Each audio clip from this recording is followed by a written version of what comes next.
दोस्तों, जय भीम, नमो बुद्धाय। हमारे देश में आजकल जो शासन तंत्र चल रहा है वह पूरी तरह से झूठ पर आधारित है। नरेंद्र मोदी ने एक बार कहा था भाषण में, झूठ बोलो, झूठ बोलो, झूठ पर झूठ बोलो। तो यहाँ पर सिर्फ झूठ का ही बोलबाला है।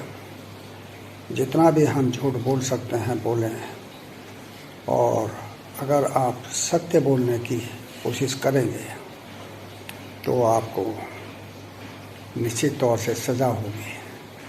ऐसी सज़ा कि जिसको पहले कभी ना मिली हो, ऐसी सज़ा जिससे आपकी सांसदी चली जाए, ऐसी सब सज़ा जिससे आपका घर भी छिन जाए।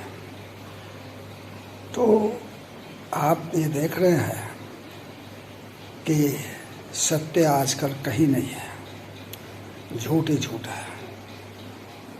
जिस गुजरात से नरेंद्र मोदी आते हैं, उस गुजरात में महात्मा गांधी भी पैदा हुए थे, जिन्होंने सत्य की साधना की, सत्य साधक बने, सत्य के बल पर, अहिंसा के बल पर और आंदोलन के बल पर, जो अहिंसक आंदोलन रहा, उन्होंने एक ऐसी सत्ता से मुकाबला किया जिस सत्ता में सूर्य कभी डूबता नहीं था।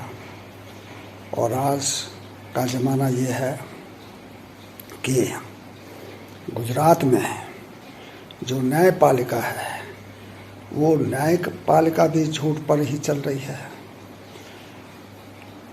राहुल गांधी ने ऐसा कुछ नहीं कहा था जिसके ऊपर उन्हें इतनी मैक्सिमम सज़ा दी जाए। सीजेएम ने उनसे पूछा कि क्या आप क्षमा मांगते हैं? राहुल गांधी ने कहा कि मैंने कुछ गलत कहा ही नहीं, तो क्षमा किस बात की मांगूं? और उन्हें मैक्सिमम सज़ा दे दी गई सीजेएम के द्वारा। जबकि वो जो केस था, वो केस ही निराधार था। वो केस ऐसा था ही नहीं जो न्यायालय में चल सके। प्रथम दृष्टया ही वो केस खारिज हो जाना चाहिए था, लेकिन खैर कांग्रेस पार्टी सेशन कोर्ट गई, और सेशन कोर्ट में भी सीजेएम का जो आदेश है उसको सही माना गया। अब राहुल गांधी का केस हाई कोर्ट में है। गर्मियों की छुट्टियों से पहले उस केस की सुनवाई हो चुकी थी। अगर न्यायालय चाहता, न्यायाधीश चाहता तो उसका जजमेंट दे सकता था, लेकिन उसको उसने रिजर्व रखा, और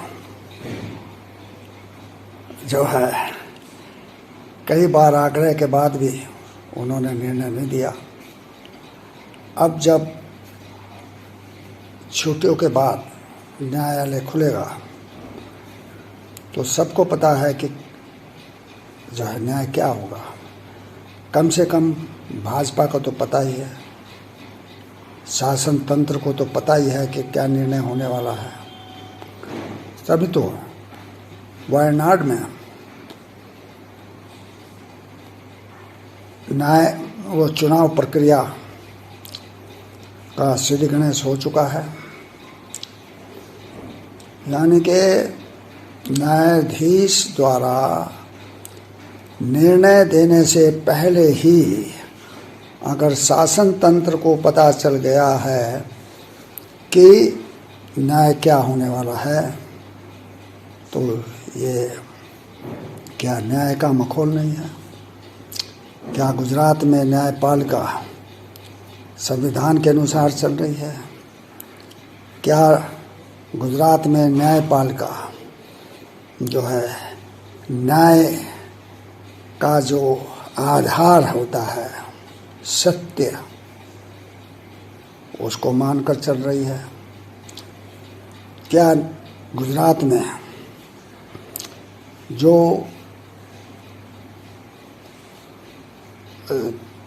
जिसको अपराधी घोषित किया तो उसका पक्ष अनसुना करके एक तरफ डाल के सिर्फ वादी के ही जो है वाद को सत्य माना जाए? क्या ये न्यायपालिका है? क्या ये न्यायतंत्र है? मैं समझता हूँ इस समय झूठ ही झूठ है, झूठ ही झूठ है, झूठ ही झूठ है।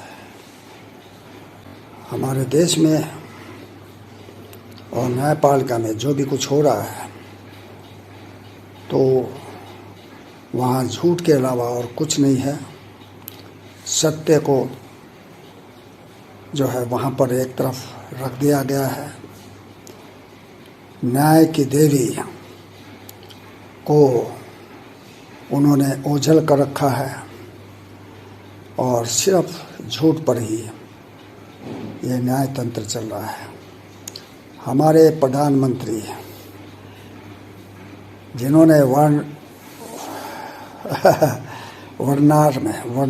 वड़नगर में अपने प्राथमिक विद्यालय को प्रेरणा केंद्र बनाने का जो प्रयास किया जा रहा है, तो उनको उन कॉलेजों को भी प्रेरणा का जो है केंद्र बनाना चाहिए, जहाँ पर उन्होंने पहले एमए किया और उसके बाद में उन्होंने बीए किया। वो एक ऐसा कॉलेज जिसकी डिग्री दिखाने में प्रधानमंत्री को संकोच हो रहा है। क्या ये प्रेरणा स्रोत नहीं होना चाहिए हमारे विद्यार्थियों के लिए? दोस्तों, नरेंद्र मोदी ने कहा कि मैंने 15 साल वड़नगर के स्टेशन पर चाय बेची, जबकि उनके जन्म के 15 साल बाद में वहाँ पर स्टेशन बना और जन्म के कम से कम 7-8 साल बाद उन्होंने वहाँ पर चाय बेचनी शुरू की होगी, अगर बहुत अर्लीस्ट कहा जाए। और फिर वहाँ 15 साल चाय बेची तो 15 और 8 23 साल हो गए। फिर उन्होंने 34 साल जो है भीख मांगी और फिर उन्होंने जो है अपने राजनीतिक गुरु लाल कृष्ण आडवाणी की यथ यात्रा के सारथी भी वो बने रहे पूरा 1 साल। फिर उन्होंने जो है 12 साल जो है गुजरात में मुख्यमंत्री रहे और अब 9 साल वो देश के प्रधानमंत्री हैं। इस प्रकार अगर गिना जाए तो उनकी आयु लगभग 80 वर्ष जो है आती है, जबकि लोग कहते हैं कि वो अभी 75 साल के हुए नहीं हैं। जब वो चुनाव लड़ेंगे तो वो 75 साल के हो जाएंगे।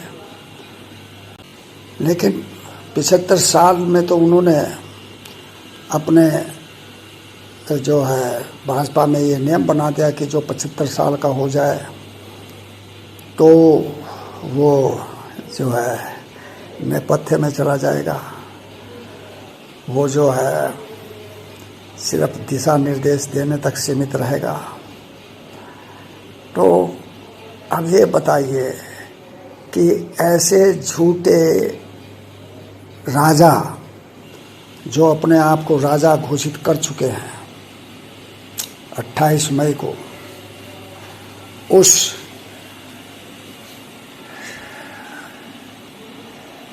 व्यक्ति के जन्मशती के ऊपर जिसने 4-5 साल जो है काले पानी की सज़ा पाई, जिसके बारे में कहा जाता है कि वो तो